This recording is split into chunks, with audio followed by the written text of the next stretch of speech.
Atomic model किस चीज को लेकर के बनाया गया, इन्होंने रदरफोर्ड के मॉडल को भी एक्सेप्ट किया, इन्होंने प्लांक क्वांटम थ्योरी को भी एक्सेप्ट किया, और दोनों को एक्सेप्ट करने के बाद अपना एक नया मॉडल प्रपोज कर दिया कि हमारा एक नया मॉडल है, ठीक है ना। और इस मॉडल में इन्होंने क्या किया है, इन्होंने spectra emitted by the hydrogen, इनके मॉडल में जो हाइड्रोजन एटम स्पेक्ट्रा इमिट करता है, जो एनर्जी इमिट करता है, उसके बारे में इन्होंने क्या किया, स्टडी किया और उसका एक उन्होंने थ्योरी प्रपोज कर दिया, ठीक है ना। यही क्या है, इनका मॉडल होता है। और इस मॉडल को जानने से पहले और इसको अच्छे तरीके से जाने, कैलकुलेशन करें, इसके पहले एक बात ये जरूरी है कि इन्होंने किस चीज को बेसिक लेकर के, किस चीज को बेस लेकर के, यानी पॉस्टुलेट्स क्या लेकर के इनको डिराइव किया। तो सबसे पहले आइए इनके हम पॉस्टुलेशन के बारे में बात करते हैं। तो पॉस्टुलेट्स में पॉस्टुलेट नंबर 1, इनका जो पॉस्टुलेट नंबर 1 था, that is called nuclear concept. ये क्या है, ये होता है न्यूक्लियर कॉन्सेप्ट। इन्होंने रदरफोर्ड से क्या लिया, रदरफोर्ड से इन्होंने न्यूक्लियर कॉन्सेप्ट ले लिया, ठीक है ना। न्यूक्लियर कॉन्सेप्ट जो रदरफोर्ड का था, ठीक उसी को इन्होंने ले लिया और इन्होंने क्या कहा, इन्होंने कहा कि एटम होता है और एटम क्या होता है, एटम के अंदर एक न्यूक्लियस होता है जहां पर total positive charge, entire positive charge यहाँ पर अपीयर होता है, यहाँ पर ये होता है, और nearly whole of the mass is concentrated at the central core which is called nucleus, and electrons are revolving in different orbits, और इलेक्ट्रॉन जो होते हैं वो रिवॉल्व करते हैं, ठीक है ना। During this revolution an attractive force between electron and the nucleus is acts which is called centripetal force, and another force which is the electrostatic force, जिसको हम कहते हैं F इज इक्वल टू या F is equal to k Z e divide by r. अगर इसका E है charge तो इनके बीच में फोर्स ऑफ अट्रैक्शन लगता है, और यही फोर्स ऑफ अट्रैक्शन इसको घूमने के लिए क्या प्रोवाइड करता है, सेंट्रीपिटल फोर्स प्रोवाइड करता है, ठीक है। इतनी बात इन्होंने कह दिया आपने इस न्यूक्लियर कॉन्सेप्ट में। दूसरी बात हमारे पास आती है क्वांटम कंडीशन, ठीक है ना। दूसरी बात हमारे पास आती है इनके पोस्टुलेट में क्वांटम कंडीशन आ जाती है, ठीक है ना। ये क्वांटम कंडीशन है। क्वांटम कंडीशन के बारे में हमने पढ़ लिया था कि जब कोई इलेक्ट्रॉन किसी स्टेशनरी ऑर्बिट, किसी स्टेशनरी एनर्जी के ऑर्बिट में रिवॉल्व करता है, तो उसके साथ क्या होता है कि उसका जो एंगुलर मोमेंटम होता है, angular momentum L is equal to mvr is equal to NH/2π, ठीक है। कहने का मतलब ये है कि उसका जो एंगुलर मोमेंटम होता है वो H/2π के इंटीजर मल्टीपल के फॉर्म में होता है, इंटीग्रल मल्टीपल के फॉर्म में होता है, not integer, integral multiple, where n is equal to 1 2 3 and so on, जिसको आप प्रिंसिपल क्वांटम नंबर भी कह लेते हैं। तो this is the second postulates, ठीक है ना। तीसरी बात हमारे पास जो है उसमें क्या होता है, स्टेशनरी ऑर्बिट्स का कॉन्सेप्ट आता है। जो तीसरा पोस्टुलेट आता है उसमें आता है स्टेशनरी ऑर्बिट का, स्टेशनरी ऑर्बिट का जो है कॉन्सेप्ट आता है। स्टेशनरी ऑर्बिट क्या कहता है, स्टेशनरी ऑर्बिट करता है कि while revolving an electron in the permissible orbit, when an electron is revolving in the permissible orbit, जब कोई इलेक्ट्रॉन किसी परमिसिबल ऑर्बिट में रिवॉल्व करता है, ठीक है, जब कोई इलेक्ट्रॉन किसी परमिसिबल ऑर्बिट में रिवॉल्व करता है, an electron does not radiate energy, और इस समय क्या होता है, ये एनर्जी का रेडिएशन नहीं करता है। ये सबसे बड़ी बात है, क्योंकि पीछे ये आया था, पीछे आया था रदरफोर्ड में आया था कि जब कोई चार्ज पार्टिकल एक्सेलरेटिंग मोशन करता है तो हमेशा ही एनर्जी को रेडिएट करता है, ठीक। लेकिन यहाँ पे क्या है पास्टुलेशन, पास्टुलेशन क्या है कि जब कोई इलेक्ट्रॉन किसी स्टेशनरी ऑर्बिट में रिवॉल्व करता है तो वो एनर्जी को इमिट नहीं करता है, ठीक है ना। कब इमिट करता है, ये बात हमने जाना फ्रीक्वेंसी कंडीशन में। चौथा हमारे पास जो फोर्थ है वो है फ्रीक्वेंसी कंडीशन। वो क्या है, वो है फ्रीक्वेंसी कंडीशन। ठीक है, फ्रीक्वेंसी कंडीशन ये कहती है कि एन एटम कैन इमिट और एब्जॉर्ब रेडिएशन। कोई भी एटम एनर्जी को इमिट कर सकता है, एनर्जी को एब्जॉर्ब कर सकता है, लेकिन कब, जब ये रिवॉल्विंग इलेक्ट्रॉन एक ऑर्बिट से दूसरे ऑर्बिट में जंप करता है, तो ऐसी कंडीशन में ये एनर्जी को इमिट भी कर सकता है और एनर्जी को एब्जॉर्ब भी कर सकता है। जब इलेक्ट्रॉन किसी हायर ऑर्बिट से लोअर ऑर्बिट में रिवॉल्व करके आएगा, यानी जंप करके आएगा, रिवॉल्व करता हुआ जंप कर जाता है, तो ऐसी कंडीशन में हायर एनर्जी वाले ऑर्बिट से लोअर एनर्जी वाले ऑर्बिट में जब इलेक्ट्रॉन पहुंचेगा तो अपनी एनर्जी को क्या करेगा, लूज करेगा, अपनी एनर्जी को क्या करेगा, रेडिएट करेगा, यानी इमिट करेगा। और जब कोई इलेक्ट्रॉन किसी लोअर एनर्जी लेवल वाले ऑर्बिट से हायर एनर्जी वाले ऑर्बिट में जाना चाहेगा, तो ऐसी कंडीशन में जब वो कहीं से एनर्जी को एब्जॉर्ब करेगा और उस हायर एनर्जी वाले ऑर्बिट के लेवल की जब एनर्जी उसके पास आएगी, तो वो जंप करके अगले ऑर्बिट में पहुंच जाता है। ठीक है ना। तो ये जो आपके पास फ्रीक्वेंसी कंडीशन है वो ये कहती है कि एन एटम कैन इमिट और एब्जॉर्ब द रेडिएटेड और absorb the radiation in the form of discrete energy of photons only when an electron jumps from higher to lower energy orbit or from lower to higher। Correct. देखिए जरा हम इसकी बात ये कर लें, मान लिया जाए कि आपके पास दो ऑर्बिट हैं, एक ऑर्बिट आपके पास ये है, दूसरा ऑर्बिट ये है, और ये क्या है, ये क्या इसका न्यूक्लियस है। हमने कह दिया कि ये हायर एनर्जी लेवल का ऑर्बिट है, इसमें इलेक्ट्रॉन रिवॉल्व कर रहा है, और ये लोअर एनर्जी लेवल का ऑर्बिट है जिसमें इलेक्ट्रॉन को रिवॉल्व करना है। जब इलेक्ट्रॉन जंप करके यहां से यहां आएगा तो इसकी एनर्जी को हमने कह दिया कि E2 है और इसकी एनर्जी को हमने कह दिया E1 है। ये जो ऑर्बिट है इसकी करस्पॉन्डिंग एनर्जी कितनी होती है, E2 है, और जो ये ऑर्बिट इसकी करस्पॉन्डिंग एनर्जी कितनी होती है, E1 होती है। तो जब इसमें से इलेक्ट्रॉन E2 एनर्जी वाले ऑर्बिट से इलेक्ट्रॉन E1 एनर्जी वाले ऑर्बिट में आएगा, तो ये क्या करेगा, ये कुछ एनर्जी का एमिशन करेगा, एनर्जी क्या करेगा, इमिट करेगा। ठीक है, जब भी इनके बीच में ट्रांजिशन होता है एनर्जी को इमिट करते हैं। तो हमने कहा कितनी एनर्जी इमिट करते हैं, that is in the discrete photon energy, उसके फॉर्म में ये इमिट करते हैं। तो मैंने सिंपल सी बात कह दिया कि E2 minus E1 that is equal to hν, where hν is the energy of photon and ν is the frequency of the photon. ये क्या होती है, फ्रीक्वेंसी ऑफ फोटॉन होती है। तो जनरली ये जो आपके पास hν आया है इज इक्वल टू hν, ये कहां से आया है, that is from the plank quantum theory. ये प्लैंक क्वांटम थ्योरी से आपको मिलता है।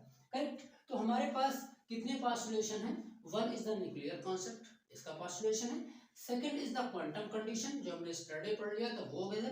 जो एनर्जी स्टेशनरी ऑर्बिट है ये हमने अभी जान लिया है, और जो फ्रीक्वेंसी कंडीशन है ये भी हमने अभी जान लिया, और कहां से आता है, प्लैंक क्वांटम थ्योरी से आता है। तो इतने पोस्टुलेशन को लेकर के बोर्स ने अपना एटॉमिक मॉडल दिया है, और उसमें हम क्या करते हैं, अब उसमें हम कैलकुलेशन करेंगे कि एनर्जी कितनी होगी, हम उसमें कैलकुलेशन करेंगे कि वेलोसिटी कितनी होगी इलेक्ट्रॉन की, हम उसमें ये कैलकुलेट करेंगे कि वो किस ऑर्बिट में रिवॉल्व करेगा और रेडियस कितनी हो जाएगी। करेक्ट। तो आइए अब हम बात करते हैं bourse theory of hydrogen atom. तो एक्चुअल में क्या है कि जो बोर ने अपनी थ्योरी दिया है वो हाइड्रोजन एटम, या फिर कह दिया जाए हाइड्रोजन लाइक एटम्स के बारे में उन्होंने अपनी थ्योरी प्रपोज किया है। ठीक है, हाइड्रोजन लाइक एटम्स और हाइड्रोजन के बारे में क्या किया, उन्होंने अपनी एनर्जी को प्रपोज किया है। इनका भी ड्रॉबैक है कि जब हाइड्रोजन लाइक एटम नहीं होता है तो फिर इनकी थ्योरी क्या होती है, ये जो एनर्जी यहाँ से इमिट होती है, जो स्पेक्ट्रल लाइन बनती है, उनके बारे में उन्होंने भी कुछ एक्सप्लेनेशन नहीं दिया था। तो ये बात हम करेंगे इनके ड्रॉबैक्स में। करेक्ट। तो आइए हम बात करते हैं bourse theory of hydrogen atom. Bourse theory of hydrogen atom की हम बात करने अब चलते हैं। Bourse theory of bourse theory of hydrogen atom, correct.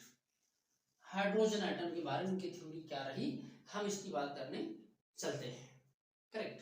तो suppose that this is the nucleus, हमने मान लिया कि ये न्यूक्लियस है किसी भी एटम का, and electrons are revolving in different orbits, और जो इलेक्ट्रॉन है वो डिफरेंट ऑर्बिट में रिवॉल्व करते हैं। जो कैसा ऑर्बिट है, सर्कुलर ऑर्बिट है, करेक्ट। इसमें क्या करते हैं, रिवॉल्व करते हैं।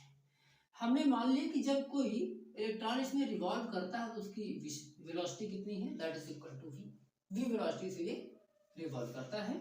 इसका मास कितना है, हमने कह दिया कि m है। इसमें चार्ज कितना है, इलेक्ट्रॉन का चार्ज कितना होता है, दैट इज e माइनस ई होता है। ये इसका अपना क्या है, चार्ज, ठीक है ना। Radius of the orbit is r, इसकी जो रेडियस है वो कितनी, हमने कह दिया कि r है। ये न्यूक्लियस है, न्यूक्लियस पे चार्ज कितना होता है, जनरली न्यूक्लियस के चार्ज के बारे में हम कहते हैं कि Ze इसका चार्ज होता है, ठीक है ना। अब ये इलेक्ट्रॉन क्या करता है, इस पर रिवॉल्व करता है, ठीक है ना। तो आइए सबसे पहले हम क्या कैलकुलेट करते हैं, इसकी रेडियस को कैलकुलेट करते हैं, ठीक है।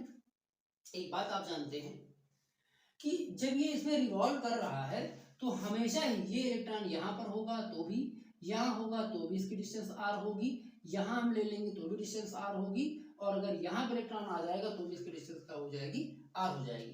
कहने का मतलब है कि जब इलेक्ट्रॉन इसमें रिवॉल्व करता है, जब इलेक्ट्रॉन इसमें रिवॉल्व करता है तो हमेशा ही उसकी डिस्टेंस सेंटर से क्या होती है, सेम होती है। सोचिए ये क्या है, सेंटर है, एक पार्टिकल इस तरह से इसमें रिवॉल्व करता है, ऐसे इसमें रिवॉल्व कर रहा है सर्कुलर ऑर्बिट में, तो ये यहाँ है तो भी इसकी रेडियस r है, यहाँ है तो भी रेडियस r है, यहाँ आएगा तो भी रेडियस r है, और यहाँ आएगा तो भी रेडियस r है। इसका क्या मतलब है, इसका मतलब ये हुआ कि हमेशा ही इसकी डिस्टेंस सेंटर से सेम है, और जब किसी रिवॉल्विंग पार्टिकल की सेंटर से डिस्टेंस सेम होती है तो हम उसको as a stationary charge treat कर सकते हैं, और जब स्टेशनरी चार्ज की तरह ट्रीट करेंगे तभी आप क्या लगाएंगे, कूलॉम्ब लॉ आप अप्लाई कर सकते हैं, ठीक है। तो हम यहां से कह सकते हैं कि electrostatic force of attraction, electrostatic force of attraction Fe is equal to between electron and nucleus. Fe is equal to k Ze E divide by r square. कौन सा फॉर्मूला अप्लाई किया मैंने, हमने अप्लाई किया k Q1 Q2 divide by r square, इसको हमने apply किया और इसको यहाँ पे रख दिया। ये हो जाएगा Fe is equal to k Ze square divide by r square, equation number 1 हमने इसको कर दिया है। सेकेंड थिंग आप जानते हैं कि जब कोई पार्टिकल किसी सर्कुलर पाथ पे रिवॉल्व करता है, a centripetal force is required to revolve the particle on the circular path. तो what is the centripetal force, centripetal force that is directed towards the centre Fc, and Fc is equal to centripetal force, Fc is equal to, this is the Fe, Fc is equal to mv square upon r। यहाँ पे क्या है, m is the mass of the electron, v is the velocity of the electron and r is the radius of the electron। ये centripetal force कहाँ से मिलेगा, centripetal force is provided by the electrostatic force, that's why Fe is equal to Fc, या कह दिया जाए कि k Ze square upon r square is equal to mv square upon r। इससे हमने इसे कैंसिल कर दिया है और यहाँ पे लिख लिया है कि k Ze square divide by k Ze square divide by mv square is equal to r। ये एक आपके पास रिलेशन बन करके आ जाता है कि r is equal to k Ze square upon mv square. ये एक इक्वेशन हमारे पास आ जाती है, हमने इसको दे दिया नाम इक्वेशन नंबर 3, ठीक। हमने इतनी बात यहाँ पे कर दिया है। अब हम चलते हैं इसके दूसरे पास्टुलेशन पर, जिसको हम कहते हैं, कौन सा पास्टुलेशन था, क्वांटाइजेशन कंडीशन थी, जिसमें एंगुलर मोमेंटम क्या होता है, वो कांस्टेंट होता है। ठीक है, तो from the Bohr's quantization condition, तो हम यहाँ पे लिख सकते हैं from the quantum condition of angular momentum या बोर्स क्वांटाइजेशन कंडीशन, तो from the quantization condition of angular momentum L is equal to mv/r is equal to nh divide by 2 हम ऐसा कह सकते हैं इसको। हम अब इसे लिखते हैं r is equal to nh divide by 2 pi into mv, हमने इसको ऐसे रख लिया। ठीक है ना, mv को हम यहाँ ले आते हैं, इस पार्ट को हम ये रहने देंगे। इसको मैंने कह दिया कि भाई इक्वेशन नंबर 4 है, इक्वेशन आप कोई भी नाम दे दो, क्या फर्क पड़ता है, both are the radius of the same orbit, that's why both are equal. अगर दोनों इक्वल है तो मैं ऐसा कह सकता हूं अब कि NH divide by 2 pi mv is equal to kZe square divide by mv square. एक v से एक v को आप कैंसिल कर लीजिए, सिंपल सी बात आपके पास आ जाएगी कि NH divide by 2 pi m is equal to kZe square divide by mv। एक काम और हम यही कर लेते हैं, m से m को कैंसिल कर देते हैं, यहाँ पे सिर्फ 2 पाई हो जाएगा और यहाँ पे क्या हो जाएगा, v हो जाएगी। ठीक, हमें किसकी जरूरत है, हमें तो v की रिक्वायरमेंट है। हम इसे लिखेंगे कि NH divide by 2 pi, NH को यहीं रहने दीजिए, 2 पाई को रहने दीजिए, k ZE square is equal to 1 by v, 1 बाई क्या हो जाएगा, v, या कह दिया जाए, अब क्या कह दिया जाए कि v इज इक्वल टू, इसको भी रिवर्स कर दीजिए, ये हो जाएगा 2 पाई k ZE square divide by NH। ये एक आपके पास वेलोसिटी का फार्मूला आ जाता है। यहां से जरा देखा जाए तो हम ये कह सकते हैं कि 2 pi is the constant, k is the constant, z is the constant, e is the constant and h is also is the constant, that's why v is inversely proportional to n। ठीक है ना, कहने का मतलब ये है कि जब ऑर्बिट आपके पास फर्स्ट ऑर्बिट है, जब n की वैल्यू कितनी है, 1 है, तो ये है, हमने कह दिया n की वैल्यू 2 है, ये दूसरा ऑर्बिट हो गया, हमने कह दिया n की वैल्यू 3 है, ये तीसरा ऑर्बिट हो गया। तो जैसे जैसे आप इस ऑर्बिट n की वैल्यू को बढ़ाओगे, इंक्रीज करेगा, वैसे वैसे वेलोसिटी क्या हो जाएगी, कम होती जाती है। तो इट मींस दैट कि जो इलेक्ट्रॉन सबसे पहले वाले ऑर्बिट यानी फर्स्ट ऑर्बिट में होगा, उसकी वेलोसिटी सबसे ज्यादा होगी, और जैसे जैसे आप आगे की तरफ जाएंगे उनकी वेलोसिटी क्या हो जाएगी, लीनियर वेलोसिटी कम होती चली जाती है। तो एक रिलेशन आपके पास ये है, यहाँ से इसको हम ध्यान में रखेंगे, या यहाँ से कह दिया जाए कि v1 divide by v2 is equal to n2 divide by n1। ये फार्मूला हमारे काम का है, जिससे हम सवाल करेंगे। करेक्ट, तो पहली चीज तो हम यहाँ तक आ जाते हैं, हमारे पास वेलोसिटी आ जाती है। Now substitute this value of v in equation number 1। ठीक है, या फिर हम ये कह सकते हैं कि सब्स्टिट्यूट दिस वैल्यू v, ये जो v की वैल्यू है, इसको आप इसमें पुट कर दीजिए, करिए किसी में पुट कर दीजिए। तो मैं इसको पुट करके देखता हूँ उसकी वैल्यू क्या मिलती है हमें। पुट द वैल्यू ऑफ, क्या करते हैं हम, put the value of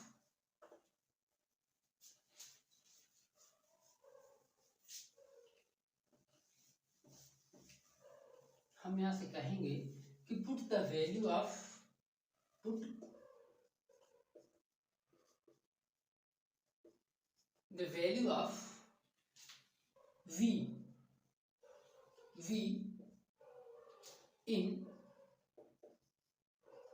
equation number 4, इसमें आप पुट कर दीजिए। Now r is equal to NH divide by 2 pi mv, this is the m and this is total value is the v। तो हमने इसको अब यहां पे पुट कर दिया है, that is 2 pi k ZE square divide by NH। ये हमारे पास किसकी वैल्यू है, V की वैल्यू है। इसको रिवर्स करके ऊपर ले जाइए तो ये हो जाएगा N square H square divide by N square H square divide by, ये हो जाएगा 4, ये हो जाएगा pi square M K ZE square, this is the value of R। ये आपके पास क्या आ जाती है, रेडियस ऑफ nth ऑर्बिट, क्योंकि n की वैल्यू है तो रेडियस ऑफ nth ऑर्बिट। ठीक है, यहां से एक बात आप देखते हैं कि ये जो इतने वैल्यूज है ये these are the constant values, that's why R is directly proportional to n square। this is also the important relation for objective questions, clear। अब देखिए अगर मैं देखूं कि ये है पहला ऑर्बिट, ये है दूसरा ऑर्बिट, ये है तीसरा ऑर्बिट, इसके लिए n की वैल्यू प्रिंसिपल क्वांटम नंबर 1, इसके लिए हो जाएगा 2 और इसके लिए कितना हो जाएगा 3 एंड सो ऑन, और आगे तक ऐसे ही जाता रहेगा। अगर n की वैल्यू को 1 करोगे तो R 1 हो जाएगा, लेकिन अगर n की वैल्यू को 2 कर दोगे तो रेडियस 2 नहीं होगी, ये कितनी हो जाएगी 4 हो जाएगी, क्योंकि स्क्वायर के फॉर्मेट पे है। तो if n in the ratio of 1:2:3:4, then ratio of R, then R is equal to 1:4:9:16 and so on। ठीक, ऐसे करते हुए चले जाएंगे। तो ये और ये फार्मूला हमारे लिए इंपॉर्टेंट है। इसको अगर मैं फार्मूले के फॉर्मेट में रखूं तो लिखूंगा R1/R2 is equal to N1 square upon N2 square, या कह दिया जाए कि N1/N2 का होल स्क्वायर। करेक्ट, इस तरह से हम क्या करेंगे, इसका सॉल्यूशन करेंगे, इसकी वैल्यूज को हम लाएंगे। ठीक है ना। आइए जरा हम थोड़ी सी बात और कर लेते हैं। अब हम कहना शुरू करते हैं इसको कि जो R की वैल्यू है, इस R की वैल्यू को हम किसके लिए, हम हाइड्रोजन एटम के फर्स्ट ऑर्बिट के लिए इसको हम कैलकुलेट करते हैं। ठीक है ना, हाइड्रोजन एटम के फर्स्ट ऑर्बिट के लिए इसे हम क्या करेंगे, कैलकुलेट करेंगे। तो नाउ आइए इसकी कैलकुलेशन करके देखते हैं। n is equal to, if n is equal to 1 and z is equal to 1, z1 मतलब एटॉमिक नंबर 1 हाइड्रोजन हो जाएगा, और n इज इक्वल टू 1 मतलब फर्स्ट ऑर्बिट हो जाएगा। तो यहाँ पे अगर हम R की वैल्यू को रखें तो अब R की वैल्यू को हम लिखेंगे R0। ठीक है, R0, radius of the inner most orbit of the hydrogen atom is known as the Bohr's radius which is written as R0। उसको हम R0 से लिखते हैं। कहने का मतलब है कि जो सबसे अंदर ऑर्बिट है, जो इनर मोस्ट ऑर्बिट, जो पहला ऑर्बिट है, that is called Bohr's radius. ठीक है, for that n is equal to 1, z is equal to 1 इसलिए क्योंकि ये हाइड्रोजन का एटम है। तो आइए R की वैल्यू को कैलकुलेट करें, मतलब R0 कैलकुलेट करें। तो अब ये हो जाएगा H स्क्वायर डिवाइड बाई, यहाँ आओगे तो ये हो जाएगा 4 pi square M K into E square. ठीक है, Z की वैल्यू हमने 1 पुट कर दिया। तो बोर्स रेडियस के लिए आपके पास फार्मूला आ जाता है। बोर्स रेडियस की वैल्यू कितनी आती है, कभी कभी ऑब्जेक्टिव में सवाल डायरेक्टली पूछा जाता है, what is the value of bourse radius. तो बोर्स रेडियस की वैल्यू निकालने के लिए आप क्या करोगे, इन सबकी वैल्यू पुट करिए।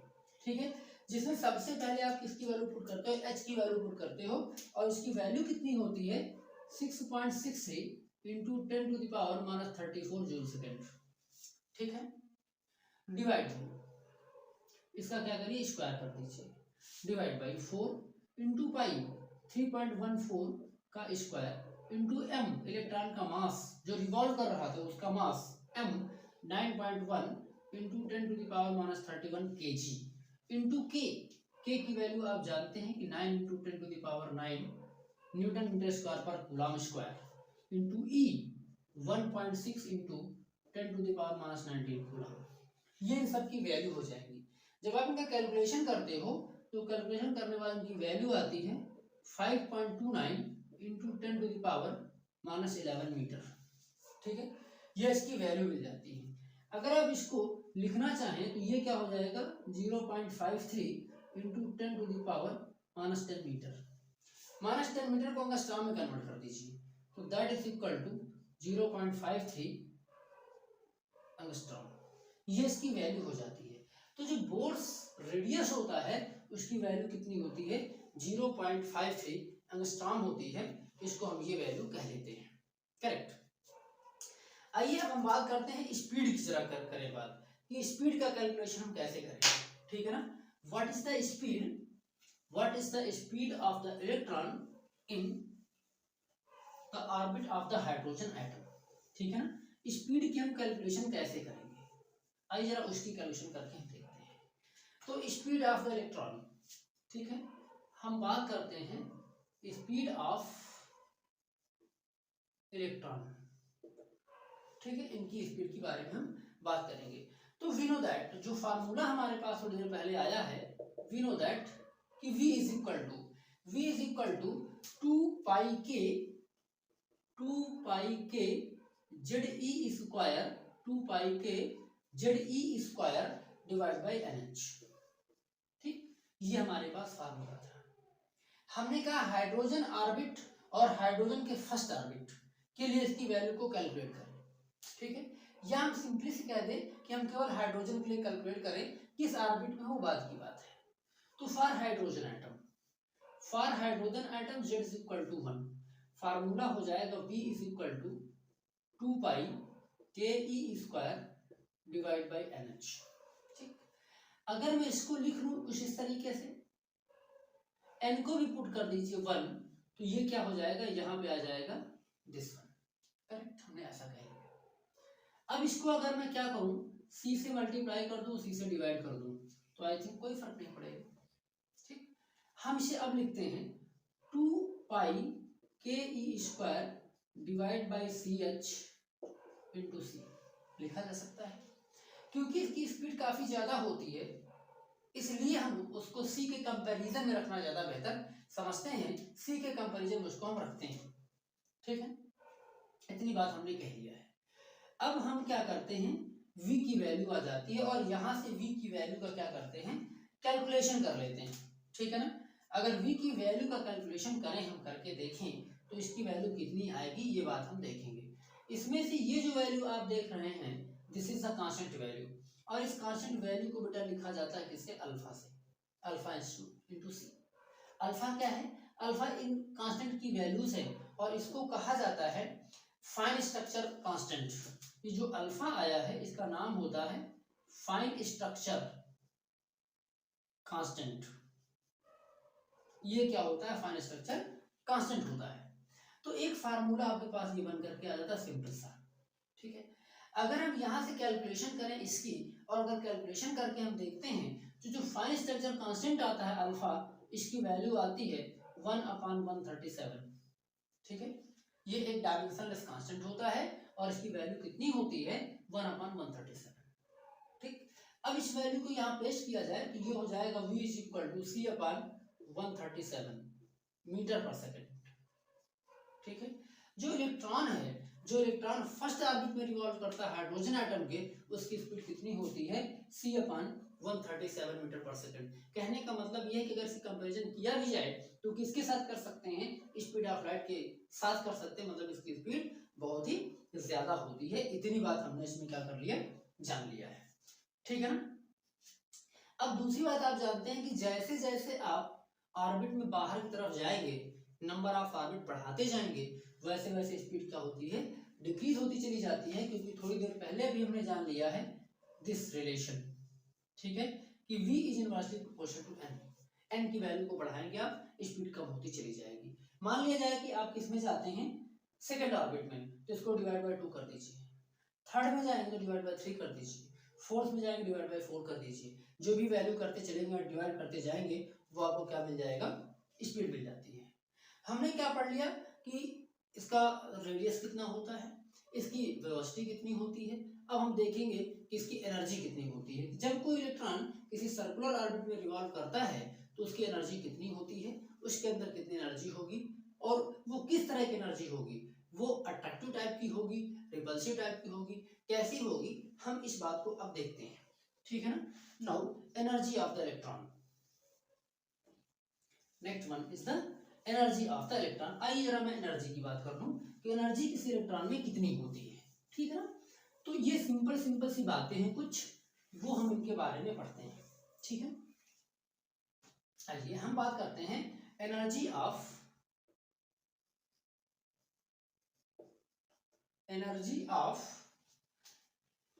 द इलेक्ट्रॉन, ठीक, एनर्जी ऑफ द इलेक्ट्रॉन, हम इसके बारे में बात कर लें थोड़ी सी, ठीक। ऐसा देखते हैं, सोच करके देखते हैं कि ये क्या है, न्यूक्लियस है, ठीक, और ये एक सर्कुलर ऑर्बिट है, इलेक्ट्रॉन इस सर्कुलर ऑर्बिट में रिवॉल्व करता है। इसकी जो रेडियस है हमने कह दिया कि r है, रेडियस हमेशा ही सेम होती है। अगर रेडियस हमेशा ही सेम है, सर्कुलर ऑर्बिट तो सेम होगी, और अगर ये सेम है तो इनके बीच में क्या होगा, एक इलेक्ट्रोस्टैटिक पोटेंशियल एनर्जी होगी, करेक्ट, एक इलेक्ट्रोस्टैटिक पोटेंशियल एनर्जी होगी। दूसरी बात, इस इलेक्ट्रॉन का मास है अपना कितना है, m है, और इसकी वेलोसिटी कितनी है, v है। अगर इसकी वेलोसिटी v है तो जब किसी बॉडी में मोशन होता है, जब किसी बॉडी में वेलोसिटी होती है तो उसमें क्या होता है, काइनेटिक एनर्जी भी होती है। तो इट मींस दैट कि total energy of the revolving electron in the circular orbit, जो इसमें रिवॉल्व कर रहा है, उसकी टोटल एनर्जी कितनी हो जाएगी, total energy of the electron is equal to sum of the potential energy and kinetic energy, correct. तो मैं इतनी बात करूं यहाँ, इसमें कोई दिक्कत नहीं, आप फील कर रहे होंगे आराम से। तो हम यहाँ पे बात करते हैं टोटल एनर्जी के लिए। तो revolving electron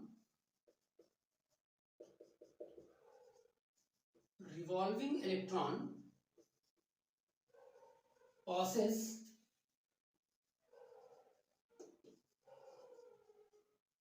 two types of energies. Number one, electrostatic potential energy,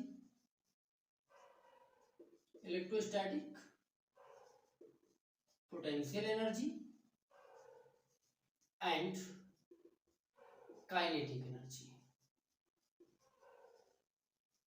ठीक है। दो तरह की इसमें एनर्जी होगी।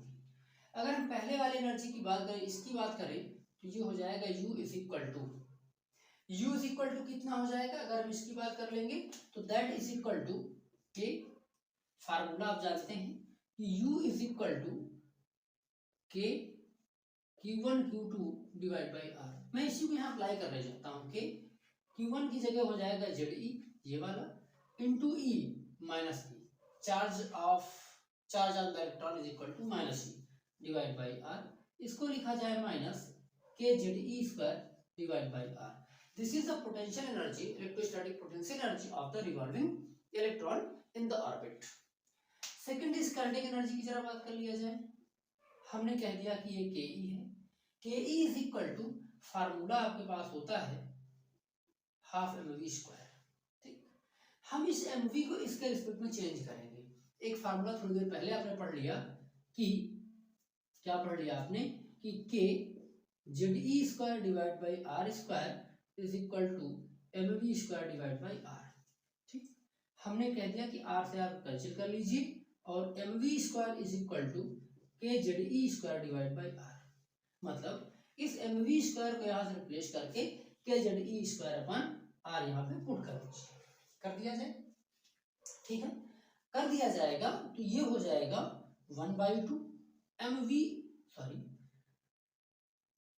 के Z e square divide by r, ठीक।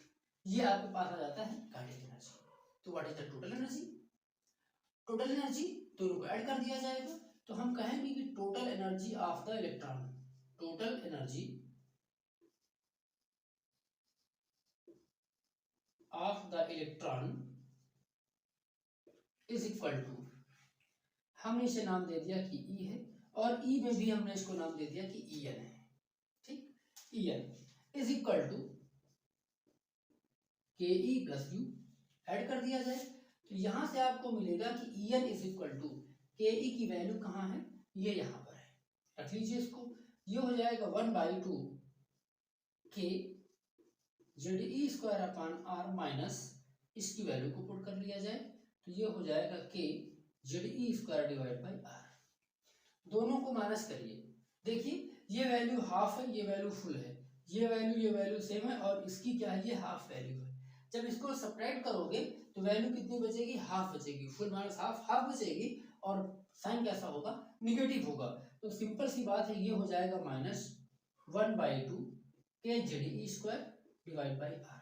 ये आपके पास क्या आ जाता है, आ जाती है आपके पास एनर्जी। एनर्जी किसकी आ जाती है, nth ऑर्बिट की आ जाती है। जो nth ऑर्बिट में इलेक्ट्रॉन रिवॉल्व कर रहा है तो उसकी एनर्जी इतनी आपको मिल जाती है। ठीक है, तो जनरल सा एक फार्मूला आ गया आपके पास कि En is equal to -1/2 k Z divide by are.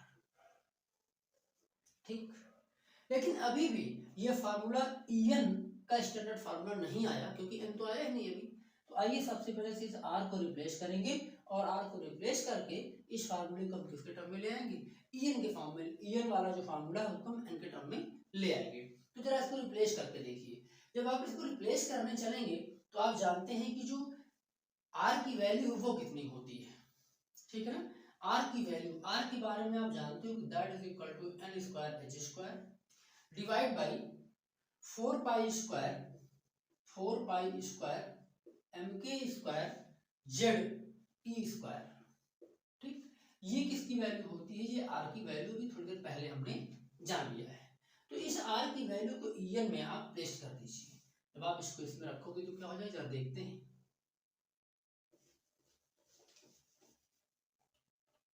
जरा देखते हैं कि ये वैल्यू कितनी हो जाएगी। ठीक है ना, आइए जरा देखते हैं रखा जाए इस वैल्यू।